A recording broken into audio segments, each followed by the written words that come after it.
Shri Ram, Jai Ram, Jai Jai Ram.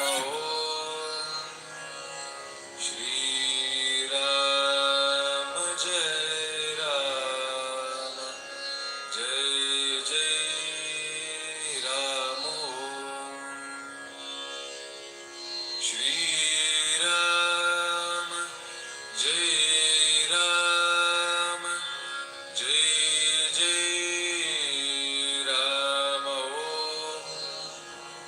Shri Ram, Jai Ram, Jai Jai Ram.